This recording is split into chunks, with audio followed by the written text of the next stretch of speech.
விவசாயம் மற்றும் உணவுக்கான உரிமை, right to farming and right to food. விவசாயிகளுக்கு எவ்வளவு உரிமைகள் இருக்கு. இப்ப நான் இந்த மாவட்டத்தில் விவசாயியா இருந்தேன்னா எனக்கு என்ன உரிமை தெரியுமா? இந்த பாலாத்துல அரசு தடுப்பணை கட்டி அந்த பாலாத்து தண்ணியை நான் விவசாயம் பண்ணணும், அது எனக்கு உரிமை இருக்கு.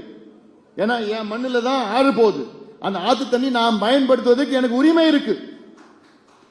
அதை கொடுப்பது அரசுடைய கடமை. ஆனா அவங்க செய்யல.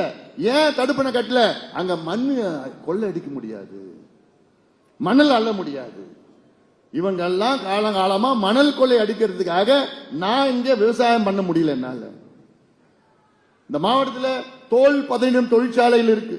இந்த தோல் பதனிடும் தொழிற்சாலைகள் வந்து பாத்தீங்கன்னா அந்த கழிவை அப்படியே பாலாத்துல விட்டுறாங்க. அந்த பாலாத்துல அந்த தண்ணியை நான் விவசாயம் பண்ண முடியல, நான் குடிக்க முடியல. அதை சரி செய்வது அரசினுடைய கடமை. அந்த தண்ணியை நான் குடிக்கிறது என்னுடைய உரிமை. விவசாயிகளுடைய விளைநிலங்கள் விளைச்சல் கூட சொன்னாங்க. மாம்பழம் அதிக விளைச்சல் இந்த பகுதியில். இந்த மாம்பழம் விலை இந்த வருஷம் விலை இருக்குதா? போன வருஷம் பாத்தீங்கன்னா ஒரு டன் மாம்பழம் 28,000 ரூபாய் போச்சு. 24,000, 28,000, 21,000. இப்போ 4,000 ரூபாய், 3,000 ரூபாய் குறைஞ்சி போச்சு. 4,000 ரூபாய் இப்போ 3,000 ரூபாய் ஒரு டன் மாம்பழம். அது பறிச்சு எடுத்துட்டு போறது கூட கட்டுப்படி ஆகாது. இதை எடுத்துட்டு போய் அங்க பக்கத்துல பார்டர்ல போய் கொடுக்குறாங்க மாம்பழம். அவங்க எனக்கு எல்லாம் வேண்டாங்கன்னு திருப்பி அனுப்புறாங்க. ஆந்திராவில் என்ன பண்ணிருக்கிறாங்க? ஒரு டன் மாம்பழத்துக்கு 4,000 ரூபாய் மானியம் கொடுக்குறாங்க அங்க விவசாயிகளுக்கு. ஆனா இங்க நம்ம முதலமைச்சர் அவர்கள் ரோட் ஷோ போடுறார். மகிழ்ச்சியா இருக்கிறீங்களா? மாதம் மும்மாறி பொழிகிறதா? கல்லணையில தண்ணி வருதா?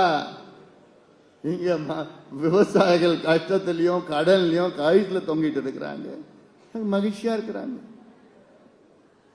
இதுதான் தமிழ்நாட்டினுடைய தலையெழுத்து. தலையெழுத்தை நம்ம மாத்தணும். மத்த யாரும் மாத்த போறது கிடையாது, நம்ம தான் மாத்துவோம். நம்ம கடமை எது?